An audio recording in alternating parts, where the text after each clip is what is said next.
Email Durkheim का एक दूसरा बहुत ही फेमस कॉन्सेप्ट है थ्योरी ऑफ रिलीजन, धर्म का सिद्धांत।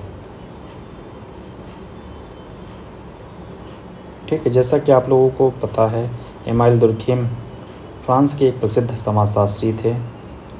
ठीक है, उन्होंने धर्म को सामाजिक संस्था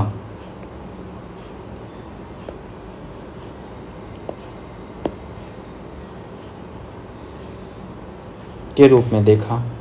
उन्होंने अपनी किताब the elementary forms of religious life, जो कि 1912 में लिखी गई थी, उसमें धर्म के बारे में बात किया, धर्म का गहराई से अध्ययन किया। उनका उद्देश्य था धर्म क्या है और समाज में इसका क्या काम है। ठीक है, दुर्खिम के अनुसार धर्म क्या है। दुर्खिम का मानना था कि धर्म लोगों को एकजुट करता है, समाज में नैतिकता और अनुशासन लाता है और साथ ही साथ सामूहिक चेतना, कलेक्टिव कॉन्शियसनेस को मजबूत करता है। ठीक है, दुर्खिम ने धर्म को दो भागों में बांटा, पहला पवित्र और दूसरा अपवित्र। पवित्र को इंग्लिश में सेक्रेड बोलते हैं, अपवित्र को प्रोफेन बोलते हैं। पवित्र कौन सी चीज़ें थी दुर्खिम के अनुसार? वे चीज़ें या विश्वास जो समाज में विशेष सम्मान और श्रद्धा के पात्र होते हैं, जैसे मंदिर, कुरान, गाय, ये सब चीज़ें जो है दुर्खिम ने इसको पवित्र बोला। वहीं अपवित्र कौन सी चीज़ें हैं? रोज़मर्रा की सामान्य चीज़ें जिसका धार्मिक महत्व नहीं होता है, उसे दुर्खिम ने अपवित्र बोला, जैसे मोबाइल हो गया, खाना, कपड़े, गाड़ी आदि। ठीक है,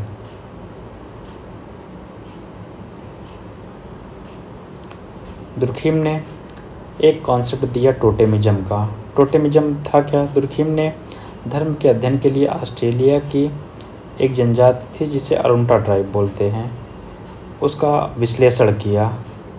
तो उन्होंने वहाँ पे एक टोटेम के बारे में जाना।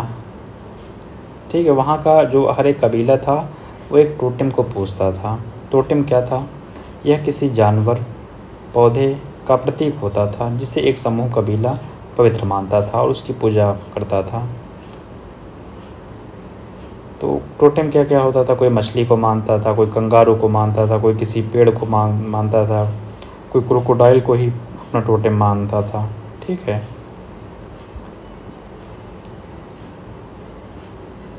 वास्तव में जब वे टोटेम की पूजा करते हैं तो वे समाज की पूजा कर रहे होते हैं। मतलब धर्म समाज का प्रतीक है। जब लोग मंदिर में भगवान की पूजा करते हैं वे असल में समाज की एकता और नियमों को स्वीकार कर रहे होते हैं। ये दुर्खिम का मानना था। धर्म के सामाजिक कार्य क्या क्या हैं? सामाजिक एकता। दुर्खिम के अनुसार जो धर्म है वह सामाजिक एकता को बढ़ाता है। धर्म लोगों को एक साथ जोड़ता है, जैसे त्यौहार, सामूहिक पूजा, तीर्थ यात्रा। धर्म जो है नैतिक अनुशासन सिखाता है। धर्म लोगों को सही और गलत में फ़र्क करना सिखाता है। यह सामूहिक चेतना लाता है। जब लोग धार्मिक क्रियाओं में भाग लेते हैं तो उनमें सामूहिक भावना जगती है कि हम एक हैं। समाज को स्थिरता प्रदान करता है धर्म समाज को एक व्यवस्थित रूप में बनाए रखने में मदद करता है। ठीक है, लास्ट में हम एक कह सकते हैं कि दुर्खिम का मानना था कि धर्म एक सामाजिक सच्चाई है जो समाज की भावना, एकता और नैतिकता का प्रतीक है। धर्म केवल ईश्वर की पूजा नहीं है, यह समाज की शक्ति, परंपराओं और विश्वासों की अभिव्यक्ति है। उनका सिद्धांत आज भी धर्म को समाजशास्त्रीय रूप से समझने का आधार है। ठीक है।